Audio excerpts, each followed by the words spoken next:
Dear students, class 9 A concept of mole concept, atomic and molecular mass এই চ্যাপ্টারে আজকে আমাদের দ্বিতীয় দিন এর আলোচনা। আগের আলোচনায় আমরা মোল কনসেপ্ট এই বিষয়টা আলোচনা করেছিলাম। আজকে আমাদের এই মানে atomic and molecular mass and so on এই ব্যাপারটা আমরা আজকে দেখতে শুরু করব। তো আমরা আগের দিনের মোল কনসেপ্টে দেখেছি পদার্থের পরিমাণের একক, এটা হচ্ছে মোল। মোল ব্যাপারটাই আমরা বলেছিলাম কি, মোল হচ্ছে একটা যেমন মানে একটা নির্দিষ্ট সংখ্যক পদার্থের পরিমাণকে বোঝায়, যাকে ভর দ্বারা প্রকাশ করা হয় বা আয়তন দ্বারা প্রকাশ করা হয়। আজকে শুরুতে আমরা প্রথমে দেখব পারমাণবিক ভর। পারমাণবিক ভর, অ্যাটমিক মাস, পারমাণবিক ভর, পারমাণবিক ভর কথাটা যদি ভাঙা হয় তাহলে পরমাণুর ভর কি দিয়ে মাপবো? পারমাণবিক ভর এইটা যদি মাপতে হয়, পরমাণু কথাটা প্রথম পারমাণুবাদের জনক ছিলেন জন ডাল্টন।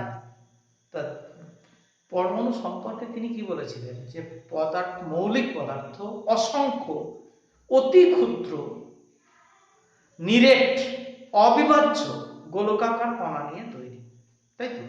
তারপরে পদার্থের পরমাণু, মৌলিক পদার্থের পরমাণু তো মৌলিক পদার্থেরই হয়।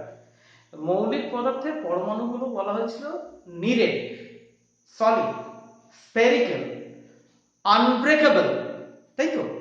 তো সেগুলোকে to which we cannot touch, to which we cannot see, to which we can, মানে আমি চোখে দেখতে পারি না, ছুতে পারি না, এত ছোট কণা, তার আমি ভর নির্ণয় করতে যাব।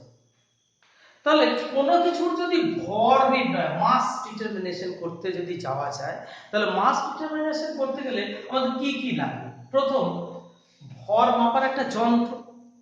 তাহলে সেটা কি? একটা সাধারণ তুলা যন্ত্র। আমি এমনি বলছি, এটা ভার্চুয়াল ব্যাপার বলছি। তাহলে একটা সাধারণ তুলা যন্ত্র লাগবে। আর কি লাগবে? এরকম একটা সাধারণ তুলা যন্ত্র। আর কি লাগবে? তুলা যন্ত্র। আর উপযুক্ত বাটখারা লাগবে। উপযুক্ত বাটখারা লাগবে। উপযুক্ত বাটখারা কেন বলছি? ধরো তুমি একটা ছোট্ট সোনার কানের জিনিস এর ভর নির্ণয় করতে যাচ্ছ, সেখানে নিশ্চয় বড় বড়, যেখানে 30 কেজি 50 কেজি এরকম ভর নির্ণয় করা হয়, সেখানে করা যাবে না। কারণ সেখানে যে বাটখারা, তার সেন্সিটিভিটিতে ওই জিনিসটাকে ধরতে পারবে না। আবার এই সোনার দোকান বা ছোটখাটো দোকানে যদি তুমি একটা বড় সড়ো লোহার মানে একটা লাম্প বা একটা চাইকে যদি তার ভর নির্ণয় করতে যাও একটা সোনার দোকানে গিয়ে, যে দাদা আপনার কাছে তো সাদা কমন ব্যালেন্স আছে, অর্ডিনারি ব্যালেন্স আছে, সেক্ষেত্রে সেটাও তুমি করতে পারবে না। তার কারণ সেক্ষেত্রে যে বাটখারাগুলো বা এই যে ওজন যন্ত্রটা থাকে, তার সেন্সিটিভিটি নেই। সেই জন্য আমরা বলছি উপযুক্ত বাট। তাহলে 1 নাম্বার হলো কি লাগবে? সাধারণ সাধারণ তুলা, কমন ব্যালেন্স। 2 নম্বর হচ্ছে উপযুক্ত বাটখারা, উপযুক্ত বাটখারা, তাই তো? আর 3 নাম্বার কি লাগবে? 3 নাম্বার যে বস্তুটার ভর নির্ণয় করব, তাহলে যার ভর নির্ণয় করব তাকে লাগবে। তাহলে এই যার ভর নির্ণয় করব সেটা কি? একটা পরমাণু। পরমাণু বলতে কি? হাইড্রোজেন, অক্সিজেন, নাইট্রোজেন ইত্যাদি এরকম পরমাণুগুলোর ভর আমরা নির্ণয় করতে যাচ্ছি। তো দেখো সেক্ষেত্রে কেমন করে কি করে করা যায়? ধরো মনে করা যাক আমরা এখানে একটা নাইট্রোজেন পরমাণু নিলাম, একটা নাইট্রোজেন পরমাণু নিলাম। তাহলে প্রশ্ন হচ্ছে, ভার্চুয়াল মনে মনে ভাবো, অ্যাকচুয়ালি ভর নির্ণয় করার সময় করা কি উচিত? যে একটা অতি ক্ষুদ্র বাট, মানে এটা সব থেকে ছোট বাটখারা নিতে হবে। তো সেই বাটখারা কোথায় পাবো? কারণ তাহলে কি এরকম সমজাতীয় পদার্থ, মানে এটা পরমাণু দিয়ে মাপছি, তাহলে সব থেকে ছোট পরমাণু হচ্ছে কি? হাইড্রোজেন। তাহলে হাইড্রোজেনকে মনে মনে ধরে নেওয়া হয়, তাহলে প্রমাণ বাটখারা। প্রমাণ, আমি অন্য একটা উদাহরণ দেখিয়ে বলছি। ধর মনে করো এই পদার্থটার ভর হচ্ছে এইটা 100 গ্রাম। তো এইটা দাড়িপাল্লার একদিকে চাপিয়েছি, একটা পাল্লাতে এটা চাপিয়েছি, আর সঠিক ভর নির্ণয় করতে গেলে কি করতে হবে, সবচাইতে ছোট বাটখারা একটা একটা একটা একটা করে দিচ্ছ। মনে করো 1 গ্রামের বাটখারা, তো তুমি কয়টা লাগবে, সেক্ষেত্রে 100টা লাগবে। তাহলে যেহেতু 100 গুণে মানে 100টার সঙ্গে সমান হবে, তবে এটা হচ্ছে 100 গ্রাম। সেই রকম প্রমাণ বাটখারা, প্রমাণ বস্তু, এই হিসাবে প্রমাণ বাটখারা হিসাবে আমরা হাইড্রোজেন পরমাণুকে ধরে নিই। এটা কত, এটা সমান 1, তাহলে কি 1 সেটা কি 1 গ্রাম না 1 মিলিগ্রাম না 1 কিলোগ্রাম? দেখো গ্রাম মিলিগ্রাম কিলোগ্রামের কোনো প্রশ্নই নেই, কারণ গ্রাম মিলিগ্রাম কিলোগ্রাম হলো হাইড্রোজেনকে কেন ধরতে দেবো, সেটা তো স্ট্যান্ডার্ড বাটখারা अवेलेबल। তাহলে কি সেটা আমি জিজ্ঞাসা চিহ্ন দিয়ে রাখছি। তাহলে আমি যেমন আমি আর একটা উদাহরণ বলছি। ধরো অনেক সময় আমাদের দেখা যায় যে ধরো একটা একটা আমি নিলাম, এটা কোনো অজানা, এটার ভর তুমি জানো না, এই জিনিসটার ভর তুমি জানো না। এবার আমি কয়েকটা মার্বেল আমার কাছে আছে, এবার এইটার সঙ্গে 10টা মার্বেলের সঙ্গে ভরের সঙ্গে সমান। এবার এবার এক একটা মার্বেলের ভর যদি 1 গ্রাম করে হয়, তাহলে এটা হবে 10 গ্রাম। এক একটা মার্বেলের ভর যদি 5 গ্রাম করে হয়, তাহলে 10টা মার্বেল লেগেছে, তাহলে এটার ভর হবে 50 গ্রাম। এক একটা মার্বেলের ভর যদি তোমার 100 গ্রাম করে হয়, তাহলে 10টা লেগেছে, 10টা মার্বেলের সঙ্গে এটা সমান, তাহলে এটা। তাহলে যতক্ষণ পর্যন্ত না তুমি একটা মার্বেলের ভর কত সেটা এটা তুমি জানতে পারছো না। সেই রকম একটা হাইড্রোজেন সমান 1, এটা আমি ধরে নিচ্ছি, নিয়ে এইদিকে নাইট্রোজেন নিলাম। এবার তুমি গুনে গুনে দেখো, 1 2 3 4 5 6 7 8 9 10 11 12 13 14টা যদি দিই, তখন এই দুটো পক্ষ সমান সমান হয়ে যায়। তাহলে আমি রেজাল্ট হিসেবে কি লিখতে পারছি, দেখো তো, 14টি মানে একটি নাইট্রোজেন পরমাণুর ভর, একটি n পরমাণুর ভর সমান সমান 14টি কি পরমাণুর ভর, H পরমাণুর ভর, H পরমাণুর ভর, তাই তো? তাহলে আমরা লিখতে পারি কি, দেখো, তাহলে অতএব একটি n পরমাণুর ভর, একটি n পরমাণুর ভর সমান সমান 14 গণিত একটি H পরমাণুর ভর। কারণ কি, ডাল্টনের পরমাণুবাদে স্বীকার্যতে ধরেই নেওয়া হচ্ছিল যে প্রত্যেকটি মানে একই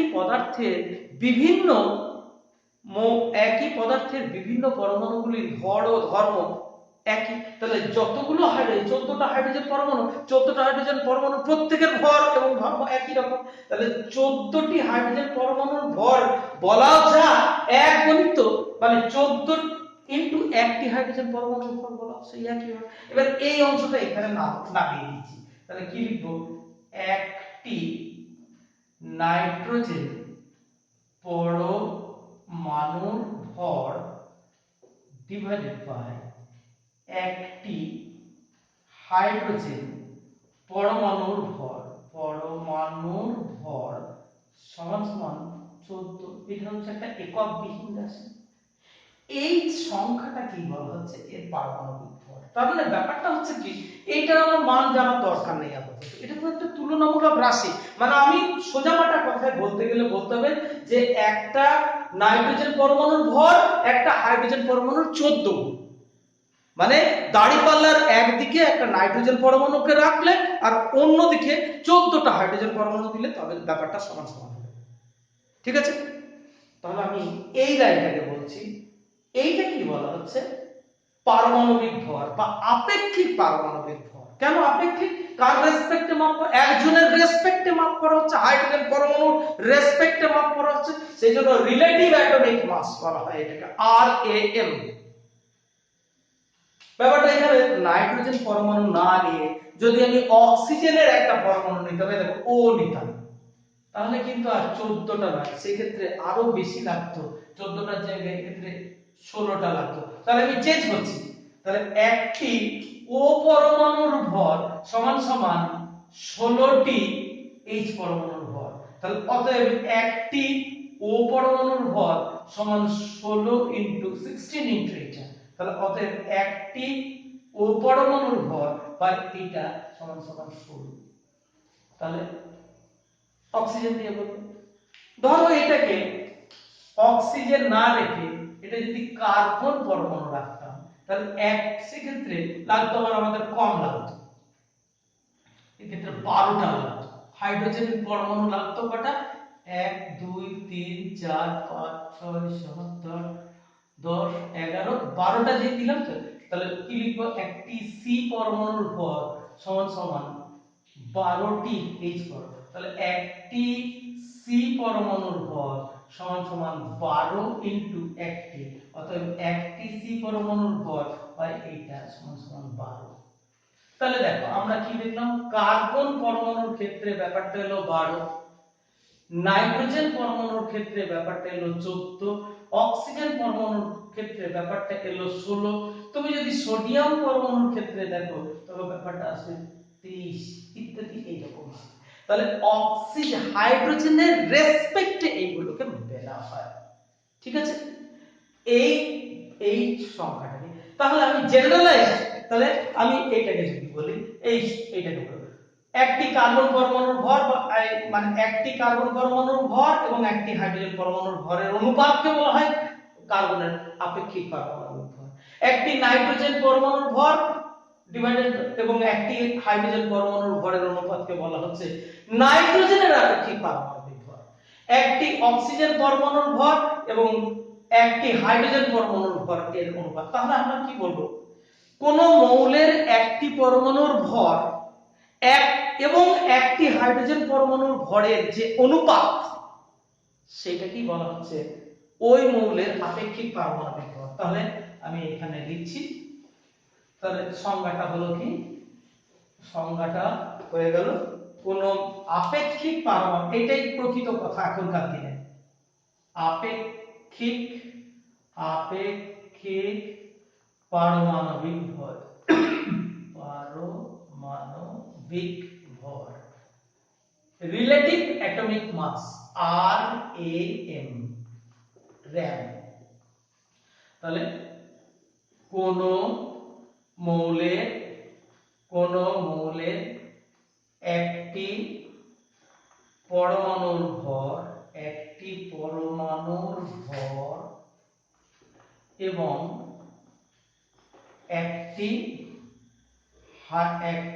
হাইড্রোজেন পরমাণুর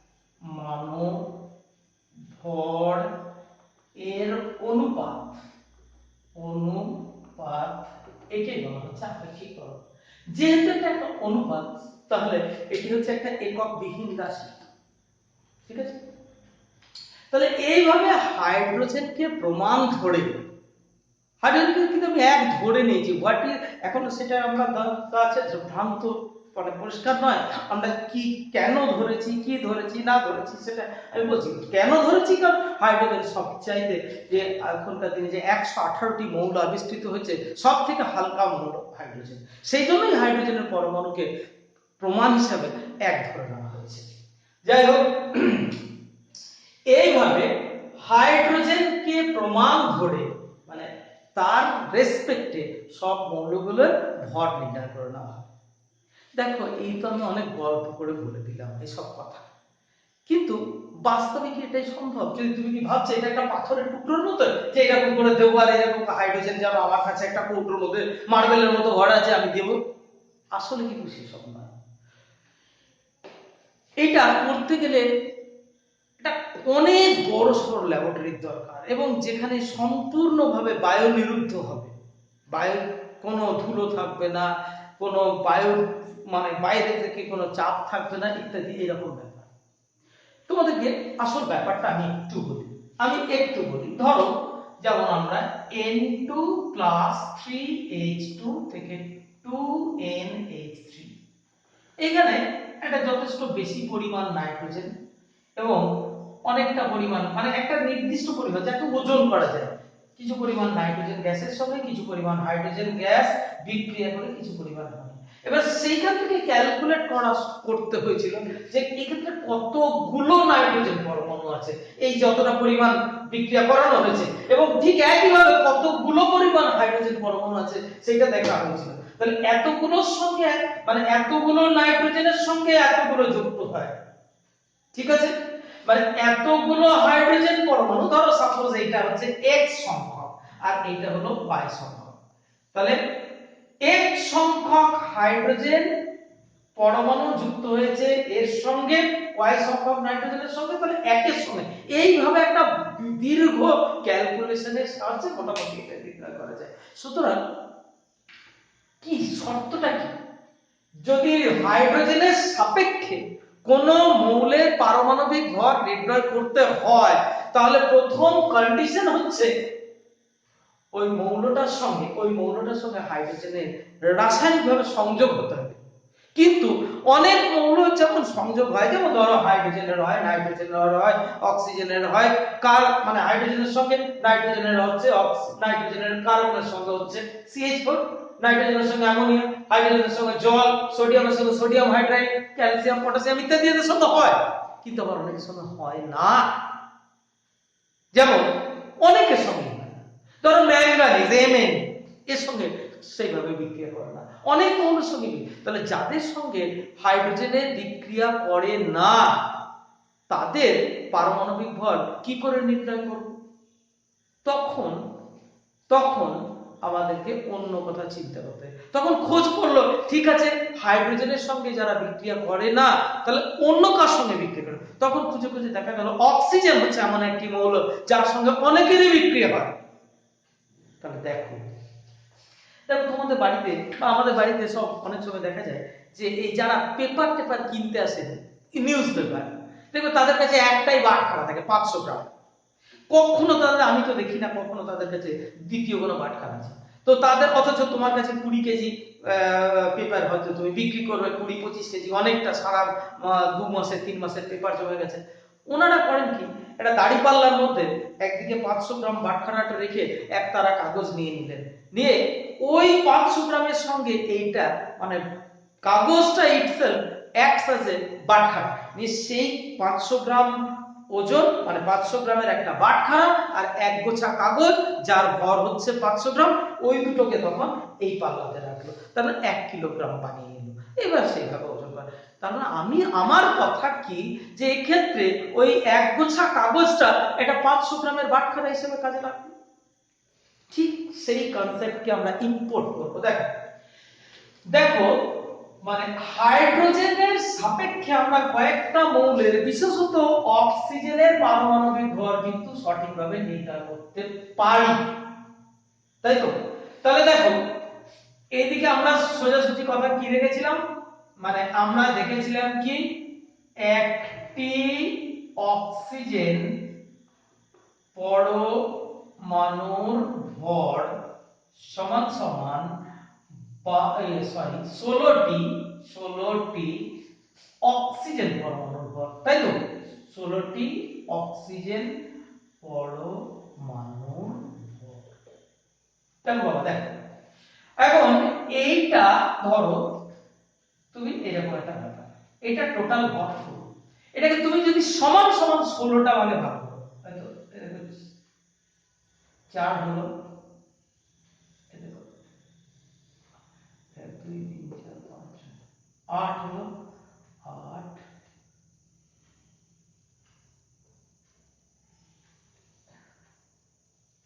এই দেখো বরাবর 16টা ভাগে ভাগ। তাহলে এই যে এক একটা অংশ সমান হতে হবে, কিন্তু এটা কত, এই অংশটাকে অংশ হিসাবে কত বলবো আমরা? 1 এর 16 বলবো না? কোন জিনিসকে সমান 16টা ভাগে ভাগ, আর এইটার ভর কত দেখেছিলাম 16, মানে এইটা যদি একদিকে রাখা যায় তাহলে 1টা 2টো 3টে 4টে 5টা মানে 1 2 3 4 5 6 7 8 9 10 11 12 13 14 15 16 এগুলো সব হাইড্রোজেন পরমাণু। তাহলে দাঁড়িপাল্লার এই দিকে রেখেছিলাম আর এই দিকে ছিল একটা অক্সিজেন পরমাণু। এইটাকে সমান সমান 16টা ভাগে ভাগ করলে যতটা আমি দিয়েছি সেটা এত অংশ হলো, আর তার ভর কত হলো? তার ভর কত হলো? 1।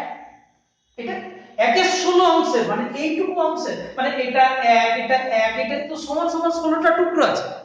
তার মানে আমরা বলতে পারছি না কি এইটা সমান সমানই হচ্ছে এরকম এইরকম একটা অংশ, এরকম একটা অংশ। তাহলে এইটা হচ্ছে একটা হাইড্রোজেন পরমাণু আর এইটা হচ্ছে অক্সিজেন পরমাণু। অক্সিজেন পরমাণুর 1 এর 16 অংশ। এটা তো ব্যাপারটা একই। তাহলে হাইড্রোজেন একটি হাইড্রোজেন পরমাণু বলাও যায় আর একটি অক্সিজেন পরমাণুর 1 এর 16 বলাও সেই একই ব্যাপার। প্রশ্নটা হচ্ছে হাইড্রোজেনকে বাদ দিতে হয়েছিল এই কারণে যে যারা যারা কি করে না, হাইড্রোজেনের সঙ্গে বিক্রিয়া করে না, অথচ অক্সিজেন তাদের সঙ্গে বিক্রিয়া করে। দেখো তুমি তোমার মানে অনেকের বাড়িতেই দেখবে এখনো সেই পুরোনো দিনের বাটখারা যদি থাকে, আমরা সচরাচর বাড়িতে দেখি লোহার বাটখারা আছে, কিন্তু অনেক পুরোনো কালের আদিকালের বাটখারা যদি কারো থাকে দেখবে পিতলের বাটখারা আছে। কি কোনো কারোর কাছে যদি কোনো সোনার বাটখারা থাকে, আচ্ছা সোনার 100 গ্রাম আর লোহার 100 গ্রাম কি আলাদা হবে? নিশ্চয় না। তাহলে হাইড্রোজেন দিয়ে যে ভর নির্ণয় করবো তার ভর আর অক্সিজেন দিয়ে ভর তো নিশ্চয় আলাদা হবে না, তাহলে বাটখারাটা একই হতে হবে। তাহলে আমি আগে কি বলেছিলাম, বাটখারা হিসেবে কি নিয়েছিলাম? হাইড্রোজেন পরমাণু। তাকে যদি আমি অক্সিজেন দিয়ে রিপ্লেস করি তাহলে জাস্ট তলাটা কি বলবো, একটি হাইড্রোজেন পরমাণুর ভরের জায়গায় আমি এখানে লিখবো কি একটি অক্সিজেন পরমাণুর 1 এর 16 অংশের ভর। ব্যাপারটা তাই। তাহলে এবার তাহলে আগেরটা কি ছিল, কি কার রেসপেক্টে করেছিলাম? হাইড্রোজেন। সে হাইড্রোজেনের নিরিখে করেছিলাম, সেই জন্য এটাকে বলা হয়েছিল হাইড্রোজেন স্কেল। আর এখন পড়ছি কি অক্সিজেনের নিরিখে, সেই জন্য এটা হচ্ছে অক্সিজেন স্কেল। তাহলে আমরা এখন অক্সিজেন স্কেলে অ্যাটমিক মাস পারমাণবিক ভর দেখি কোন স্কেলে, এটাকে বলা হচ্ছে অক্সিজেন স্কেল। তাহলে অক্সিজেন স্কেল, অক্সিজেন স্কেলে স্কেলে পারমাণবিক ভর এটা তাহলে পারমাণবিক ভর আমি সংক্ষেপে লিখে দিলাম। কোন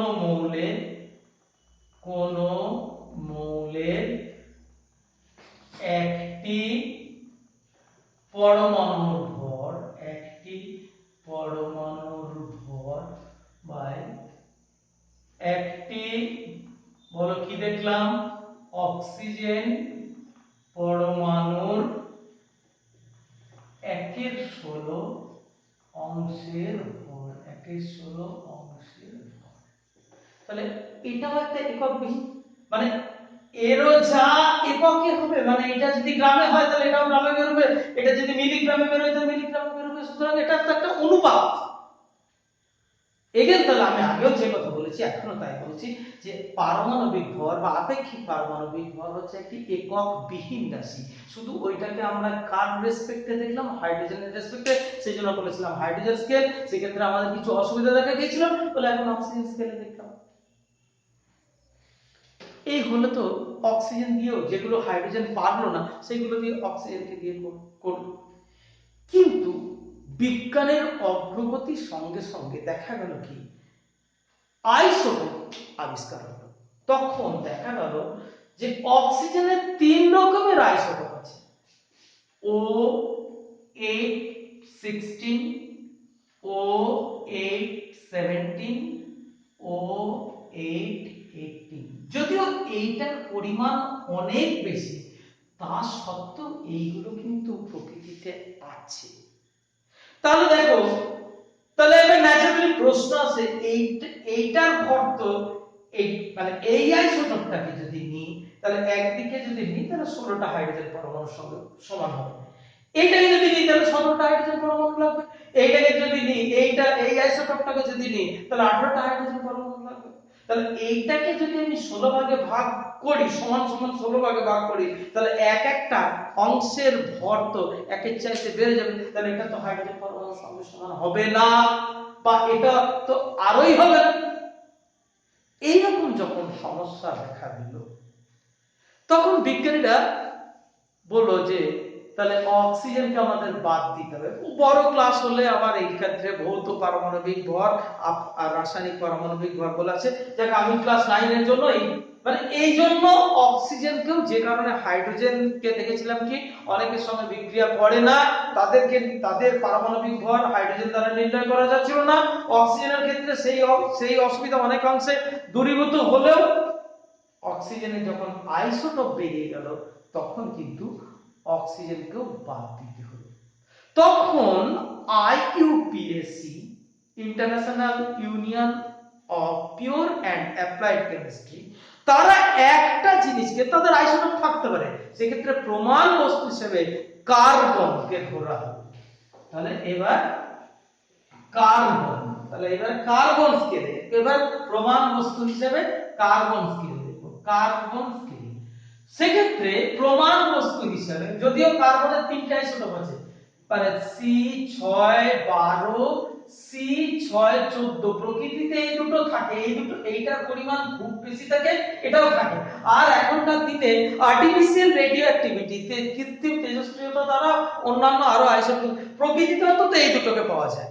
তো তুমি তো বলবে অক্সিজেনের যে সমস্যা, কারণ এক্ষেত্রে তারা এইটাকেই ধরে নিল। তাহলে প্রমাণ বস্তু হিসেবে কি ধরা হলো? আর কার্বন পরমাণু বললে হবে না, এখন বলতে হবে যে কার্বনের C12 আইসোটোপ। তাহলে দেখো তো বাবা, এইটাকে একটা দাঁড়িপাল্লার একদিকে যদি একটা C12 পরমাণু রাখা হয়, তাহলে কটা হাইড্রোজেন পরমাণু লাগবে? সমান সমান করতে 12টা। তাহলে দেখো 1 2 3 4 5 6 7 8 9 10 11 12, এটা সমান সমানই হচ্ছে এইটা, মানে একটা C12 পরমাণু, মানে যার ভর হচ্ছে 12, কারণ এইগুলো ছিল H, যার ভর হচ্ছে কত? এগুলো 1 প্রমাণ বস্তু হিসেবে। 1 মানে কি? এটা আমি 1 ধরে নিয়েছি, 1 একক, 1 গ্রাম নয়, 1 মিলিগ্রাম নয়, 1 কিলোগ্রাম নয়, 1। তাহলে এইটার সঙ্গে এটা সমান। এবার এইটাকে আমি যদি সমান 12টা ভাগে ভাগ করি, দেখো প্রথম 4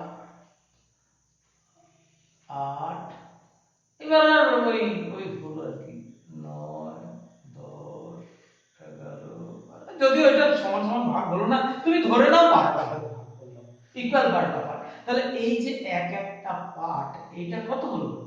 1/12। তাহলে এই কোন একটা জিনিস, তার টোটাল ভর হচ্ছে 12, আর তাকে সমান সমান ভাগ, এইটার ভর 12, এটাকে সমান সমান 12টা টুকরো করলে এক একটা টুকরোর ভর কত হবে? 1। তাহলে এইটা সমান সমান 1। তার মানে এইটা যেটা হাইড্রোজেন পরমাণু ছিল, এখন এই ক্ষেত্রে আমরা কি বলতে পারি? এই যে এই একটা টুকরো, মানে এরকম যে একটা টুকরো, তুমি এইটা যেটা দেখতে পাচ্ছ, এই যে টুকরো, এইটা, এই টুকরোটা, মানে এটা একটি বলো, একটি C12 পরমাণুর 1/12 অংশের ভর, 1/12 অংশের ভর, এই দুটো হচ্ছে সমস্যা। বোঝা গেল? একটি C12 পরমাণুর 1/12 অংশের ভর হয়েছে, একটি C12 পরমাণুর 1/12 অংশের ভর, মানে এইটা সমান সমান আছে। তাহলে এইবার আমরা যদি অক্সিজেনকে রিপ্লেস করি এইটা দিয়ে, তাহলে পারমাণবিক, আপেক্ষিক পারমাণবিক ভরের সংজ্ঞাটা কি কেমন হবে? কোন মৌলের, দেখো প্রথমে আমরা সংজ্ঞাটা কেমন বলেছিলাম, যে আপেক্ষিক পারমাণবিক ভরের সংজ্ঞাতে আমরা বলেছিলাম কোন মৌলের একটি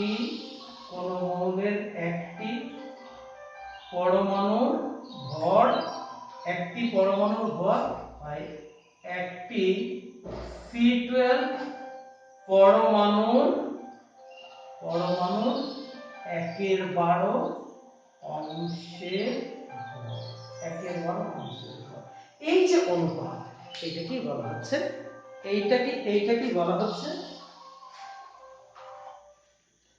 এইটাকেই বলা হলো তোমার কি?